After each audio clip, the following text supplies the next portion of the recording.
경기 뭐 담백합니다. 결국은 NC 다이노스가 외국인 원투펀치로 로건과 라일리를 데리고 왔는데 정체적으로 구단에서 생각하는 1선발 에이스는 로건이라고 생각을 했던 것 같아요. 조금 더 완성도가 있고 어떤 마운드 운영 능력이라든지 이런 점들은 로건 앨런 쪽에다 좀 더 큰 점수를 줬고, 이제 라일리 톰슨 같은 경우에는 구위파 유형의 선수거든요. 하지만 연습 경기나 시범 경기를 통해서 조금 가드머지지 않은 부분들, 거친 부분들이 있기 때문에 1선발보다는 2선발 쪽에 배치를 했던 것 같아요.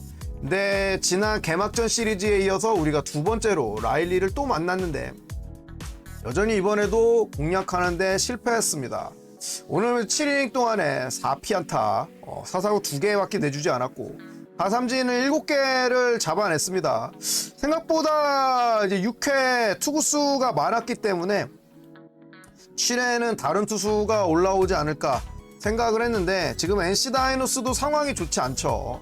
어제도 굉장히 많은 불펜 투수들을 내고도 큰 점수 차로 패배했기 때문에 불펜 상황이 여의치 않았기 때문에 7이닝에도 라일리를 올렸고 7회에도 언터처블한 모습을 보여주면서 정말 깔끔한 피칭을 보여줬습니다. 오늘 뭐 비록 NC 다이노스 투수지만 에이스다운 모습이다. 저게 좀 책임감 있는 투구를 보여줬다. 투구수 114개를 기록했고, 무엇보다 인상적이었던 건 7이닝 동안에 사사구를 내준 게 단 2개뿐이었어요. 그러면서 삼진은 이제 7개를 잡았고요. 왜 이 투수가 공략하기가 이렇게 어렵냐? 굉장히 키가 큰 선수입니다. 장신에서 던지는 이제 우한 정통파 투수죠. 그런데 150이 넘는 빠른 공을 이 ABS 상단존에다 꽂아버리기 때문에 타자들로서는 이 공을 대응하기가 굉장히 어려웠던 것 같아요. 구속도 좋고 높은 타점에서 강력하게 떨어지는 하이 패스트볼, 옛날에 이제 두산 베어스의 이제 니퍼트가 던지는 것 같은 그런 위력 있는 강한 공이라, 니퍼트는 그렇게 높은 타점에 하이 패스트볼에다가 낮은 쪽에 슬라이더와 체인지업을 던졌다라면, 라일리 같은 경우에는 너클 커브와 좌타자 상대로는 스플리터를 던지면서 그게 또 교묘하게 그 ABS 하단 쪽에 들어가면서 ABS 존 상단과 하단을 굉장히 잘 이용하는 모습이었죠. 이런 피칭 디자인이 타자들을 굉장히 어렵게 만들었고, 우리 타자들이 뭐 전혀 라일리 상대로 안타 4개 치고, 다행인 거는 뭐 그나마 2루타가 간헐적으로 좀 나왔어요. 뭐 최영우나 그다음에 위즈덤이 2루타를 치면서 출루를 했지만, 뭐 후속 타자들이 전부 뭐 삼진, 그다음에 위즈덤 같은 경우에는 주루사도 있었죠. 변제구에 걸리면서 자멸하는 모습을 보였는데, 좀처럼 어떤 경기를 뒤집을 수 있는 모멘텀도 잡지 못했다. 라일리가 보면 경기를 무너지는 날에는 스스로 볼넷을 쌓으면서 좀 자멸하는 모습들을 이제 한국에 와서 한 2-3차례 보였거든요. 나 오늘은 그런 모습도 보이지 않고 굉장히 견고한 모습을 보였기 때문에 기아가 뭐 해볼 수 있는 게 사실 별로 없었다. 이런 말씀을 드려야겠습니다. 디테일하게 파고들면 뭐 많은 분들이 말씀하시는 것처럼 그렇게 장타로 출루했을 때 희생 번트라도 되면서 3루 쪽에 주자를 갖다 놓고 뭐 짜내기 점수를 냈어야 되는 게 아니냐, 저도 일부분 동의하거든요. 근데 벤치는 그렇게 났을 때 큰 점수를 내야 오늘 경기를 잡을 수 있다라고 본 것 같고요. 결론적으로는 그렇게 강공을 진행한 게 들어맞지 않아서 오늘 경기를 내줬다, 이렇게 해석할 수도 있겠죠. 반대로 황동항의 피칭을 보면 지난 삼성 라이온즈와의 시합 때보다는 훨씬 나아진 모습이었습니다. 오늘 이제 2번째 선발 등판인데, 사실 저는 이 실점을 하기는 했어도 공개수만 보면은 5회를 넘어서 6회까지도 갈 수 있겠다라고 봤는데, 결국은 이제 4-4-9의 발목을 잡히면서 5회를 채우지 못하고 4와 3분의 2이닝 아웃카운트 1개를 남겨두고 마운드를 내려왔죠. 맷 데이비슨에게 맞은 뭐 홈런도 그렇고 그 뒤에 맞은 추가적 점수 실점도 아쉽기는 하지만 못 던졌다라고 보지는 않았어요. 그리고 긍정적인 거는 오늘 최대 막 149km까지 찍는 광속구를 던졌는데 평균 구속은 올 시즌 최고인 145.5km였습니다. 오늘 굉장히 많은 슬라이더를 던지면서 여기에 대한 자신감을 보였고, 보통 좌타자가 나오면 황동아가 포크볼을 많이 던졌는데 지난 삼성과의 시합에서 그렇게 던진 포크볼이 많이 볼이 되고 그 다음에 피칭 밸런스를 좀 흐트린다 그런 거를 저는 좀 느꼈거든요. 근데 본인도 그걸 느껴서 그랬는지 몰라도 오늘은 NC 좌타자들 상대로도 슬라이더를 많이 가져가는 모습을 보였어요. 아쉬운 거는 그렇게 많은 슬라이더를 던지다가 맷 데이비슨에게 홈런을 맞은 그 구종도 슬라이더였거든요. 조금은 암만 감이 좋더라도 기본적으로 황동화가 파워 피처는 아니란 말이에요. 그렇다면 좀 영리하게 피칭 디자인을 가져갈 필요가 있었는데 너무 이제 오늘 잘 감긴다라고 생각을 해서 그랬는지 많은 슬라이더를 던지다가 홈런을 허용했습니다. 안 좋았던 거는 5회 이제 하위 타선이었던 김희집에게 볼넷을 선두 타자 볼넷을 줬다는 게 이 부분이 너무 아쉬웠어요. 어제 리뷰 때도 말씀드린 것처럼 결국 로건도 무너졌던 게 9번 타자 김호령을 볼넷으로 내보내면서 경기 흐름이 꼬였거든요. 네, 오늘 황동화도 5회 선두 타자였던 김희집을 볼넷으로 내보냈고 그 뒤에 한석현을 유격수 플라이로 잡았고 권희동도 좌익수 플라이로 잡으면서 좀 그날 쉽게 이닝을 끝내는가 했더니 투아웃 이후에 이게 김주원에게 안타, 그 다음에 박민우에게 안타를 허용하면서 두 번째 실점을 하죠. 그리고 다시 또 데이비슨에게 볼넷을 내줬는데 이건 이제 바뀐 투수 임기영이 내줬습니다. 바뀐 투수 임기영이 올라와갖고 한 타자도 잡지 못하고 볼넷을 내주고 그 다음에 이준영이 올라와서 그 다음 타자 손아섭을 3구 3진으로 잡으면서 5회를 마무리했죠. 사실 이거 2회만 좀 쉽게 3자범퇴로 가거나 아니면 최소 투구수로 마감을 했으면 충분히 6회까지도 욕심을 버릴 뻔했는데 5회 이 하이레버리지 상황을 구단이 여기서 추가 점수가 나면 오늘 경기를 좀 잡기 어렵다라고 판단을 하고 황동화를 내렸고 그 뒤에 굉장히 퀄리티 있는 투수들인 전상현, 최지민을 냈지만 오히려 최지민이 7회에 5실점의 단초를 제공하면서 경기가 넘어가게 돼요. 정말 너무 아쉽습니다. 사실 올해 이번 시즌도 그렇게 솔리드한 모습은 아니었어요. 그러나 최지민이 아웃카운트를 어쨌든 최소한의 아웃카운트를 잡아줬고 주자를 쌓고 내려가더라도 그 뒤에 나오는 전상현이 최지민의 주자들을 좀 더 삭제시켜주는 모습이 있었는데 오늘은 공교롭게도 전상현이 먼저 나왔기 때문에 최지민이 싸지른 똥을 치워줄 투수가 없었죠. WHIP가 올 시즌에 이제 2.08이에요. 이러면 쓸 수가 없습니다. 선수의 퀄리티를 따질 때 최소 마지노가 좋은 투수, 나쁜 투수를 가를 때 기준이 1.4라고 저는 생각을 해요. WHIP를. 근데 그거로 훌쩍 넘은 2.08인 최지민이 현재 기아의 필승 카드 중 하나라는 게 올 시즌 기아가 어려운 경기를 하고 있는 단면을 보여주는 모습이죠.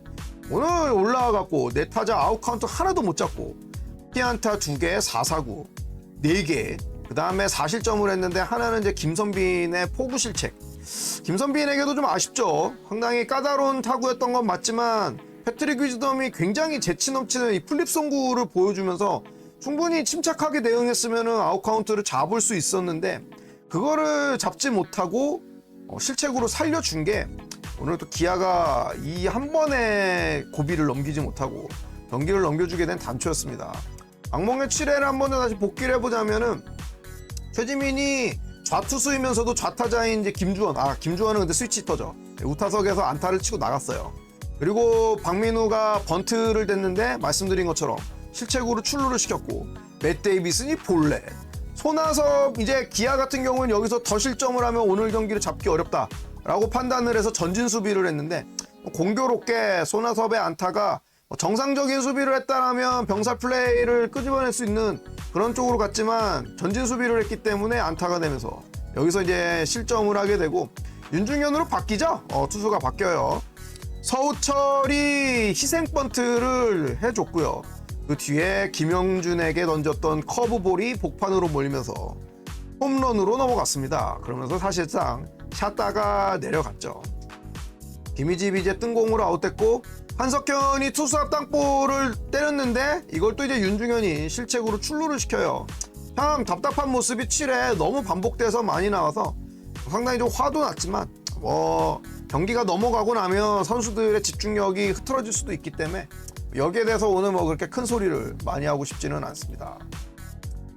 그래도 오늘 경기 전체적으로 경기력도 안 좋고 굉장히 답답한 경기였는데 마지막에 올라왔던 김민재가 그래도 2이닝을 피안타 2개만 주면서 1삼진 탈삼진 하나 잡았고 투구수 21개로 끝내준 모습은 좀 괜찮았습니다. 선수가 생각보다 회전력이 굉장히 좋은 위력적인 포심 패스트볼을 던지더라고요.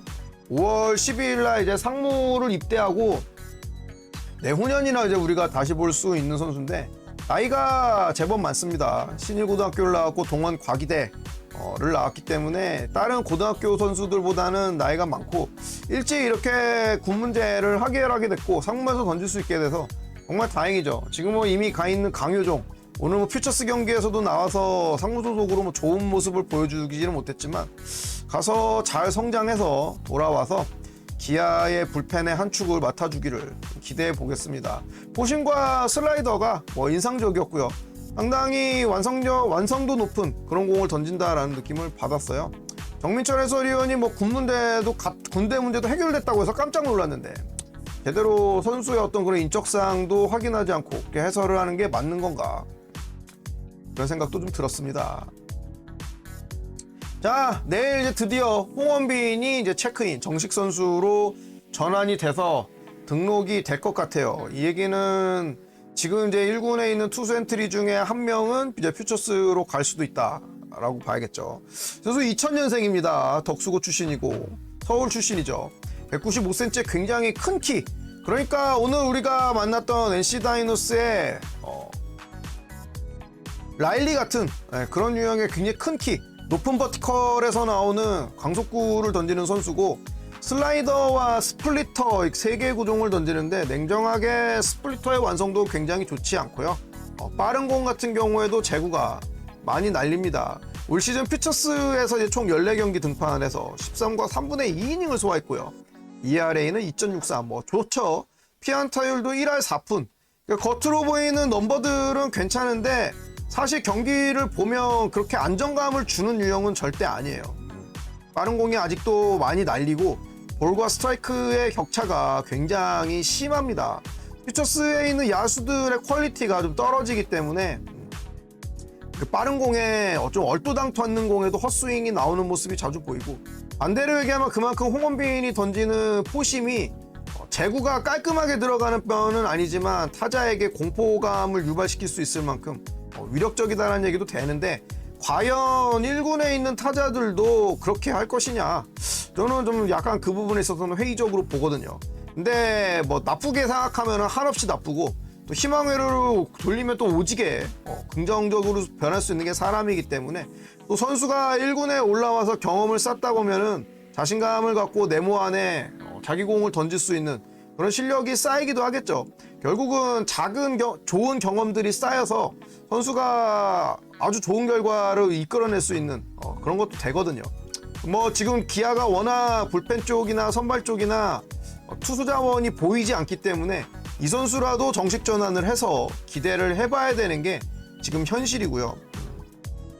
많은 기대를 모았던 김태형이 퓨처스에서도 좀처럼 좋은 공을 던지지 못하고 449를 남발하고 있기 때문에 5월 중순부터 이제 마운드에 오를 것으로 보이는 뭐 2라운드에서 뽑았던 이호민이나 그 다음에 곽도규와 같은 학교 출신이 공주고 출신의 뭐 양수호 이런 선수들이 이제 5월 중순서부터는 뭐 퓨처스에서 공을 던진다고 하거든요. 이의리도 이제 5월 중순부터 퓨처스에서 투구를 시작해서 단계적으로 투구수를 늘린 다음에 6월에는 1군 엔트리에 합류하는 것을 목표로 하고 있고요. 자, 한화 이글스가 LG 트윈스 상대로 지금 위닝 시리즈를 확보했습니다. 그러면서 다시 연승을 달리고 있어요. 한화의 비상이 이렇게 높을 수 있는 이유가 뭡니까? 바로 높은 마운드의 힘에 있죠. 투수력이 안정되어져 있기 때문에 연승 후유증이라는 게 없이 최근에 10경기 성적이 리그에서 가장 뛰어난 팀이 바로 한화 이글스예요. 그처럼 기아가 연승이 길게 못 가고 지금 3연승한 것도 힘들게 왔던 이유는 마운드에 한계가 있기 때문이에요. 계속해서 좋은 경기를 하려면 투수들이 올라와서 안정된 마운드를 운영을 해줘야 되는데 그렇지 못하고 외국인 선수들이나 뭐 김도현 이런 선수들이 나왔을 때는 경기력이 좋았다가 또 오늘같이 조금 약한 선발이 나오면 선발 싸움에서 진 다음에 불펜에서 필승 카드라고 낸 카드들도 한 번씩 이렇게 어긋나게 되면 말도 안 되게 경기를 대패를 하게 되거든요. 지금 삼성과 한화가 왜 강팀 지금 연승을 길게 달리고 2위가 3위에 있고 치고 나갈 수 있는지를 기아가 봐야 될 것 같고요. KT 위즈가 지금 5위에 있는데 기아 타이거즈와의 경기력을 우리가 해봤을 때 KT 위즈가 그렇게 강팀이라고 뭐 느낄 만한 부분들이 있기도 했지만 타선 같은 경우에는 기아보다 세다라고 볼 수 없거든요. 그러나 계속 4위, 5위 상위권에 랭크가 될 수 있는 거는 KT가 기아보다 투수력이 좋기 때문에 그래요. 이 점을 얻고 어떻게 하면 마운드를 조금 지금보다 안정되게 운영할 수 있는지 코칭 스태프와 프론트가 머리를 싸매고 솔루션을 좀 찾아야 되는 작금의 상황입니다. 오늘 준비한 내용은 여기까지고요. 남은 시간에는 이제 우리끼리 재밌는 이야기나 좀 하죠.